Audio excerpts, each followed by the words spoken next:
আসসালামু আলাইকুম রহমতুল্লাহ। বিসমিল্লাহির রহমানির রহিম। প্রিয় দর্শক, আজকের আমার আলোচনার বিষয় হচ্ছে মানুষ ভার্সেস অমানুষ। ব্যতিক্রম ধর্মী এই শিরোনামের কারণ হচ্ছে আমার আজকের এই আলোচনাটাও কিছুটা ব্যতিক্রম ধর্মী হবে, কারণ সচরাচর আমার যে অনুষ্ঠানগুলো আপনারা দেখেন সেখানে আলটিমেটলি কোনো না কোনো একটা পক্ষের বিরুদ্ধেই বলা হয়। আমি মনে করি ভালো মানুষদেরকে নিয়ে আলোচনা করারও যথেষ্ট গুরুত্ব রাখে, কারণ হচ্ছে এই ভালো মানুষগুলোকে আমরা আলোচনায় আনি না, তাদেরকে নিয়ে আলোচনা করি না, তাদেরকে মনে করি না। এই কারণেই হয়তো এই দেশটাতে ভালো মানুষের উদ্ভব, ভালো মানুষের জন্মটার সংখ্যা এখন ধীরে ধীরে কমে যাচ্ছে। ধরুন, আজকে যে বাংলাদেশে আমরা বসবাস করছি, এই প্রজন্মের কাছে, মানে আমাদের প্রজন্মের কাছেই যদি জিজ্ঞেস করা হয় যে শেরে বাংলা একে ফজলুল হকের জন্মদিন কবে, মৃত্যুদিন কবে, তার অবদান কি ছিল এই বাংলাদেশের জন্য, মাওলানা আব্দুল হামিদ খান ভাসানী, স্যার সৈয়দ আহমেদ, সোহরাওয়ার্দী, এইসব মানুষগুলোর যে অবদান, যাদের উপরে দাঁড়িয়ে আছে আজকের এই বাংলাদেশ, তাদেরকে আমরা ভুলে গিয়েছি। আজকে যদি আপনাদেরকে বলা হয় যে জেনারেল ওসমানী কে, অনেক হয়তো চেনেই না। শুধুমাত্র এক কেন্দ্রিক বিশেষ কিছু মানুষকে আজকে তেলবাজি করে পুরো দেশটা চলছে। সে কারণে মনে করলাম কিছু মানুষকে আমার মনে হয় মানুষের সামনে তুলে ধরা উচিত। তার মধ্যে সবার প্রথমে আমি যার কথা বলতে চাই, বাংলাদেশের বর্তমান শ্বাসরুদ্ধকর পরিস্থিতির মধ্যে যিনি মানুষকে কিছুটা নিভু নিভু করে হলেও আশার আলো দেখাচ্ছেন, তার নাম হচ্ছে জনাব মাহমুদুর রহমান মান্না। আমি মোহাম্মদ ইলিয়াস হোসাইন, অত্যন্ত সাধারণ নগণ্য একজন ছোট মানুষ। অনেকে আমাকে সাংবাদিক বলেন, যদিও সেই পরিচয় দিতে আমি স্বাচ্ছন্দ্য বোধ করি না, কারণ যেই দেশে ইকবাল সোবহান সাংবাদিক, যেই দেশে শাবান মাহমুদ সাংবাদিক নেতা, যেই দেশে মুন্নি সাহাদের মতো সাংবাদিকরা এই গণমাধ্যমকে নিয়ন্ত্রণ করে, সেই দেশে সাংবাদিক পরিচয় দিতে আমি চাই না। আমি একজন প্রবাসী, সর্বোচ্চ একজন ইউটিউবার বলতে পারেন, দ্যাটস এনাফ। এর চেয়ে বেশি কিছু আমার দরকার নাই। তো আমার মতো একজন সাধারণ নগণ্য ইউটিউবারকে থামানোর জন্য আমার ইউটিউব চ্যানেলে ভিডিও দেওয়া বন্ধ করা, প্রোগ্রাম না করা, ফেসবুকে লাইভে না আসা, এসবের জন্য জোর জুলুম করে যা যা করা হয়েছে, যত ধরনের প্রলোভন আমাকে দেখানো হয়েছে, তো আমি শুধু অনুমান করতে পারি যে মাহমুদুর রহমান মান্না স্যারের মতো যারা এখন বাংলাদেশে বসে কথা বলছেন, সেই মানুষগুলোর উপর দিয়ে আসলে কি যাচ্ছে। আজকে ঢাকা বিশ্ববিদ্যালয়, যাকে একসময় প্রাচ্যের অক্সফোর্ড বলা হতো, সে অক্সফোর্ড আজকে 1000 বিশ্ববিদ্যালয়ের মধ্যে তাদের নাম নাই। পৃথিবীর সর্বোচ্চ সেরা 1000 বিশ্ববিদ্যালয়ের মধ্যে ঢাকার নাম নাই, যে ঢাকা একসময় পৃথিবীর 20টা বিশ্ববিদ্যালয়ের মধ্যে একটা ছিল। কেন হয় নাই? এর কারণ হচ্ছে এখানে এখন পড়াশোনা হয় না, এখানে এখন তেলবাজি হয়, আর হচ্ছে দলীয় রাজনীতির প্র্যাকটিস হয়। এক একজন প্রক্টর, ঢাকা বিশ্ববিদ্যালয়ের ভিসি, এদের বিভিন্ন সময় আপনারা দেখেছেন, ডাকসু নির্বাচন থেকে শুরু করে নানান সময়ে তাদের যে ভূমিকা, সেটা কি একজন শিক্ষক নাকি ছাত্রলীগের ক্যাডার, বোঝার কোনো উপায় নাই। সেই ঢাকা বিশ্ববিদ্যালয়ে বসে যেমন একদল মানুষ এইভাবে একটা বিশেষ দলের চামচামো করছে, তেলবাজি করছে, ছোট লোকে করছে, এখানে বসেও যারা এখন পর্যন্ত আসিফ নজরুল স্যারের মতো সত্য কথা বলছেন, আপনাদেরকে স্যালুট। 3 নম্বরে যার কথা বলতে চাই, তিনি হচ্ছেন ডাক্তার জাফরুল্লাহ স্যার। এমন একজন মানুষ, কিছুদিন আগে পত্রিকাতে নিউজ দেখলাম, 35 বছর হলো একটা শার্ট পরছেন, তিনি একটা শার্টই পরছেন। অথচ এই মানুষটার অতীত ইতিহাস সম্পর্কে কেউ জানে? এই মানুষটা যদি চাইতো তাহলে ইউরোপের দেশে তিনি আজকে বিরাট বিলাসবহুল জীবনযাপন করতে পারতেন। অথচ এই ধুলা কাদার মধ্যে এসে নিজের জীবনটাকে একটা ঝুঁকির মধ্যে ফেলে দিয়েছেন, সত্য কথা বলে যাচ্ছেন এখন পর্যন্ত। তারপরে যার কথা বলতে চাই, তিনি আমার অত্যন্ত সম্মানিত, যাকে আমি আমার পিতার মতো মনে করি, একজন বিচারক মোতাহার হোসেন। এই ব্যক্তি আজ দেশে নাই, থাকতে পারে নাই।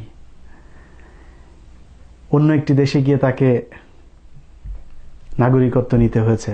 অথচ বাংলাদেশে যদি 5 জন দেশপ্রেমিককে এক জায়গায় করা হয়, তার মধ্যে তিনি একজন হবেন, আমার বিশ্বাস। দেশে নাই। তার অপরাধ সরকারের সাজানো একটি মামলাতে তিনি সরকারের ইচ্ছে মতো রায় দেন নাই। নিজের ব্যক্তি জীবনে এখন অনেক ধরনের সমস্যা তিনি সহ্য করছেন। তারপরে যার কথা বলতে চাই, ঢাকা বিশ্ববিদ্যালয়ের ডাকসুর সাবেক ভিপি নুরুল হক নূর। যেই বাংলাদেশে বসে তিনি এখন কথা বলছেন, আজকের কথা বাদ দেন, কেউ যদি মনে করেন যে ভিপি নূর হচ্ছে ডিজিএফআই এজেন্ট, কোনো সমস্যা নাই বলেন। রয়ের এজেন্ট, সমস্যা নাই বলেন। আওয়ামী লীগের বি গ্রুপের একটা টিম হয়ে কাজ করছে, বলেন, সমস্যা নাই। যদি সেটা হয়েও থাকে, সেই দোষ ভিপি নূরের না, সেই দোষ বাংলাদেশের মানুষের। কারণ এই ভিপি নূর যখন মার খেয়েছে, তার আশপাশে যতগুলো মানুষ দাঁড়িয়ে দাঁড়িয়ে মোবাইলে ছবি তুলেছেন, এই মানুষগুলো গিয়েও যদি নাকি হই করে মারামারি শুরু করত, ছাত্রলীগ পালানোর সুযোগ পেত না। আজকে যে মুক্তিযুদ্ধ মঞ্চ, সব কিছু ভিডিওতে রেকর্ড থাকছে, কে কে কোন মারামারিতে থাকছে। এগুলো কিন্তু আগের মতো না যে কারোর ছবি দেখা যাবে না, সব দেখা যাচ্ছে। খুব সাবধান। কখন দেশের পরিস্থিতি কোন দিকে যায় কেউ বলতে পারবে না। আপনারা করছেন, করেন, কোনো সমস্যা নাই। কিন্তু প্রতিটা মুহূর্ত যে খুব ক্রুশিয়াল যাচ্ছে, এটা কিন্তু আপনারা জানেন। শেখ হাসিনা আজকে দিনে থাকে গণভবনে, রাতে গিয়ে থাকে যমুনায়। তো ভিপি নূর যখন মার খেয়েছে, তখন তার পাশে কেউ যায় নাই। একদিকে আপনি তাকে শেল্টার দিবেন না, অন্যদিকে ডিজিএফআই গোয়েন্দা সংস্থা এসে তাকে প্রলোভন দেখাবে, ভিপি নূর আমার সাথে আসো, এইভাবে কাজ করো, এইভাবে। যেতেই পারে, সে তো মানুষ, তার মধ্যে লোভ আছে। সবচেয়ে বড় কথা হচ্ছে তার মধ্যে ভয় আছে। বাংলাদেশে বসে এত কিছু করা সম্ভব না। তো তাকে আপনারা রাস্তায় নামিয়েছেন, তার পাশে কতজন মানুষ গিয়ে দাঁড়িয়েছেন, সেই দিকটা লক্ষ্য রাখতে হবে। অতএব ভিপি নূর যা করছে, সেটার জন্য ভিপি নূরকে স্যালুট জানানো প্রয়োজন। সে কারণেই তার প্রতি আমি সম্মান জানাচ্ছি।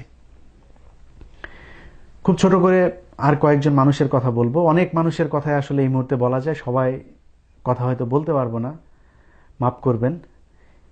নির্বাচন কমিশনার একজন মাহবুব তালুকদার, এই ব্যক্তি বর্তমান বাংলাদেশে বসে নির্বাচন কমিশনার হিসাবে যারা আওয়ামী লীগের একজন নেতাকর্মীর মতো আচরণ করছে, সেই জায়গাটাতে বসে তিনি এখনো পর্যন্ত সেই 18 নির্বাচন থেকে দেখছি সত্য কথা, ন্যায় কথা বলছেন। সম্মান জানাতেই হবে। বাংলাদেশে এই মুহূর্তে ইসলামকে ধ্বংস করার জন্য যে শক্তি কাজ করছে, সেই শক্তি এখন বর্তমানে ক্ষমতায় আছে। এই সময়ে বসে জনাব আব্দুর রহিম স্যার, যিনি জনস্বাস্থ্য ইনস্টিটিউটের পরিচালক, তিনি একটি বিজ্ঞপ্তি দিয়েছেন, যেখানে তিনি একটা পোশাক কোড জারি করেছেন। তিনার অফিসে যারা মুসলমান আছে, অন্য ধর্মের মানুষ না, মুসলমান নারীদের জন্য এবং পুরুষের জন্য ইসলামী নিয়ম অনুযায়ী তিনি পোশাক পরিচ্ছদ পরার জন্য আদেশ দিয়েছেন। তাকে চাকরিচ্যুত হতে হয়েছে। আব্দুর রহিম স্যার, আপনার কাছে আমার এই ভিডিও, আমার বিশ্বাস যাবে। তার পরিচিত কেউ যদি ভিডিওটা দেখে থাকেন, তিনাকে জানাবেন। আপনার জন্য পুরস্কার অবশ্যই আছে। এই চাকরি করে মৃত্যুর পরে আসলে কোনো কিছুই আপনি দিতে পারবেন না আল্লাহর কাছে। এটা জবাব না। আপনার যে প্রশ্নের জবাব আপনাকে হাসরের ময়দানে দিতে হবে, এখানে চাকরির মধ্যে কিছুই নাই। এই চাকরিটা হারিয়েছেন যেই কারণে, এটাই আপনার জীবনের সবচাইতে বড় অর্জন। আমাদের আসম আব্দুর রব,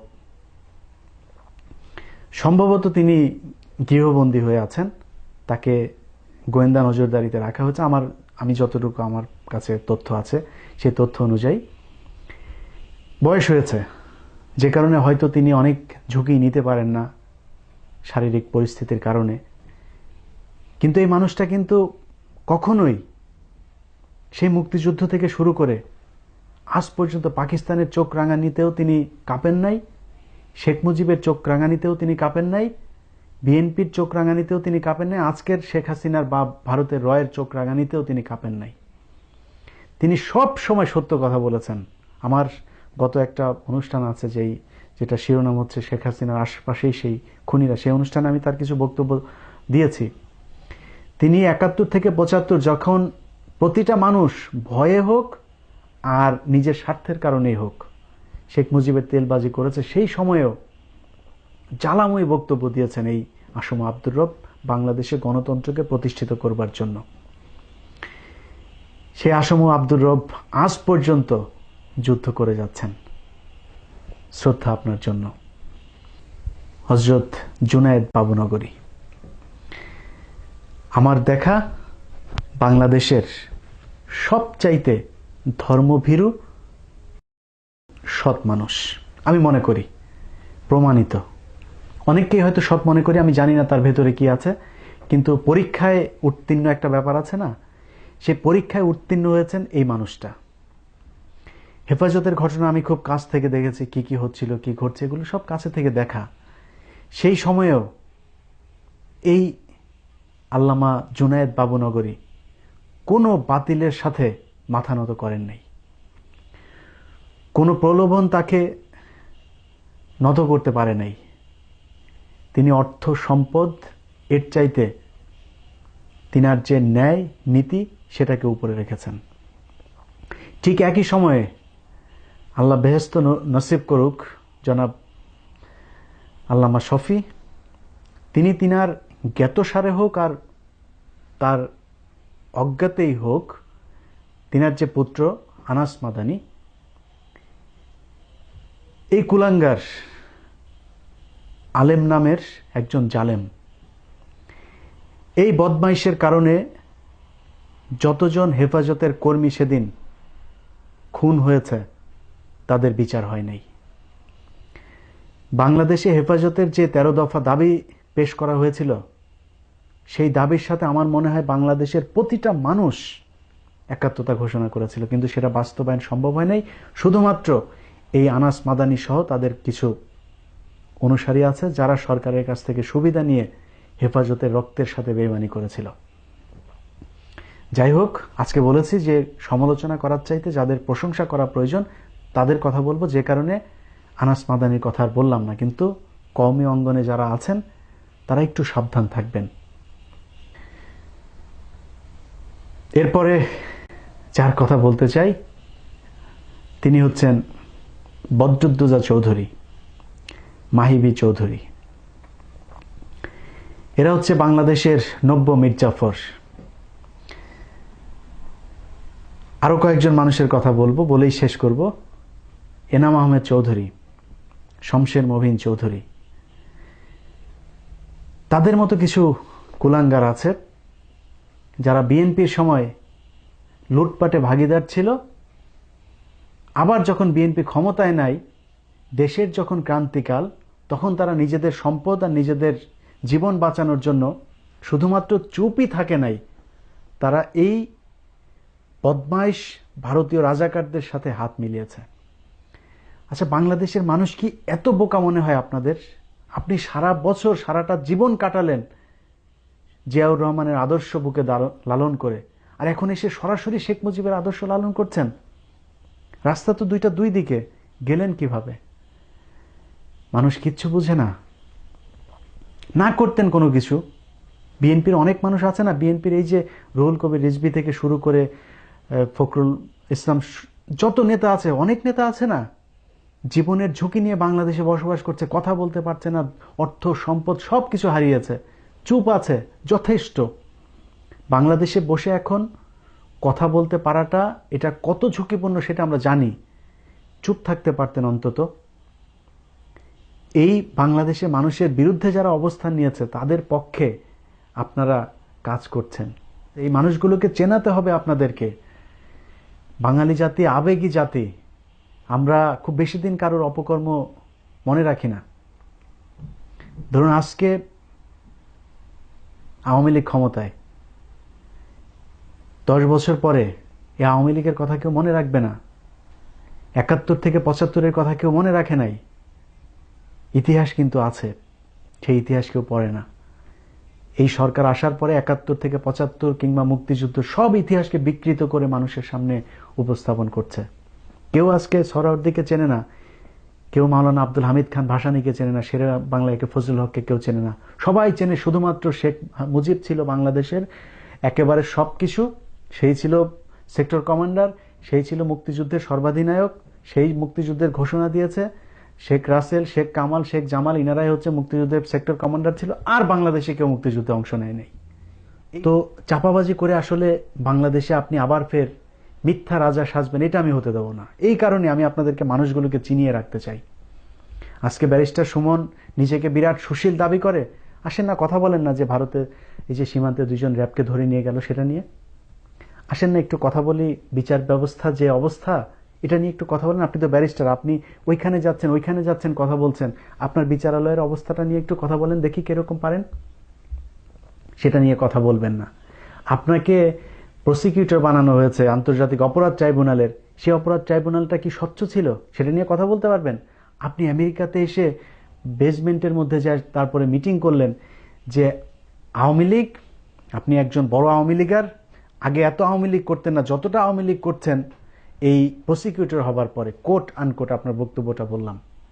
আপনি একজন প্রসিকিউটর, একজন ব্যারিস্টার হয়ে আপনি এই কথা বলতে পারেন যে আওয়ামী লীগ আগে এত করতাম না, এখন যা করি? আপনার এক কথার জন্য আপনার বিচার হবে। সেটা কি জানেন? যে আপনি ব্যবস্থা করেছেন মীর কাসেম আলীর ফাঁসির জন্য। আপনি ব্যবস্থা করেছেন মীর কাসেম আলীর ফাঁসির জন্য। এই বক্তব্য তো আছে ইউটিউবে, আমি জমা করে রেখেছি, আমার ইউটিউবে চালিয়েছি, আপনারা নিশ্চয়ই দেখেছেন। এগুলোর বিচার হবে একদিন। অতএব নায়ক আর খলনায়ক এই দুইটার মধ্যে পার্থক্য বাঙালি জাতিকে বুঝিয়ে দেওয়ার জন্য আমি কাজ করছি। আল্লাহ হাফেজ।